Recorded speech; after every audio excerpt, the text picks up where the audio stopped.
In a recent piece for The Hollywood Reporter, film and TV critic Karen James explains why there is no excuse for not nominating female directors this year. James begins by recalling January's Golden Globes when Natalie Portman, tasked with presenting the award for Best Director, pointedly went off script to say, "And here are the all-male nominees." Writes James, she may as well have been saying, "Where's Greta Gerwig?" After all, Gerwig's Lady Bird won a Globe for Best Musical or Comedy, yet the director herself was overlooked in favour of male helmers in that category. Likewise, a few years ago, when Ava DuVernay was notoriously snubbed by the Oscars while her Martin Luther King Jr. biopic Selma competed for Best Picture. So what is the problem, James muses? Unthinking sexism? Too many good movies, she wonders? Whatever the excuse, it's not because female directors aren't out there, she says. This year, at least a half dozen are in the mix, and their films hit timely issues: women's power, ambition, identities, and social worth. Those films include, to name but a few, Josie Rourke's historical drama Mary Queen of Scots and Tamara Jenkins's Private Life.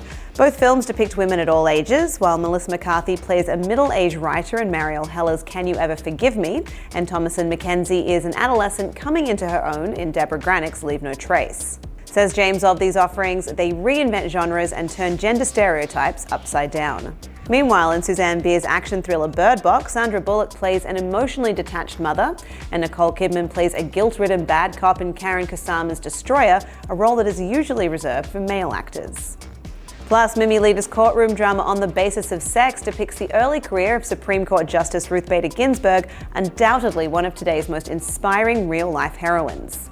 In James's opinion, together these films suggest that a long-simmering truth may finally be having an impact. With more women behind the camera, more varied and richer images appear on screen too. The mostly imperfect heroines in this group face enhanced versions of real-life problems. Rourke's Mary Queen of Scots, which stars Margot Robbie and Saoirse Ronan, examines the rivalry between ruthless 16th century royals, Mary Queen of Scotland and Elizabeth I of England. James praises Rourke for creating stunning, inventive visuals and says she definitely handles action scenes with an armor-clad Mary on horseback leading her troops.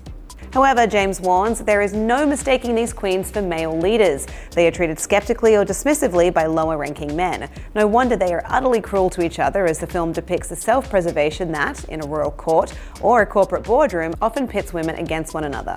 According to the critic, Kidman is captivating in Destroyer, not because she deglams, but because she is so pitiless about the depths to which her character Erin has fallen, unwashed alcoholic haunted by a death she caused years before. Kusama also receives kudos for her inclusion of Erin's rebellious, neglected teenage daughter, with James conceding that it may be a relief for women viewers that there are no movie-perfect mothers here.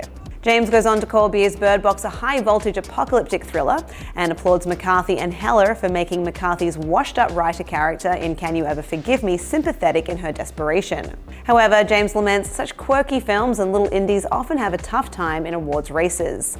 The critic notes that both Leave No Trace and Private Life recently picked up Spirit Award nominations and should be in the Best Picture and Best Director conversation, calling Leave No Trace unflinching and heartbreaking as the girl forges a life apart from his.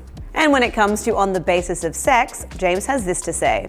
The film sends a bracing message that women have every reason to be tough-minded and ambitious. That means taking charge as directors and maybe actually winning some awards. To read Karen James's full article on why it's time to start nominating female directors for awards, head to THR.com. For The Hollywood Reporter News, I'm Lindsay Rodriguez.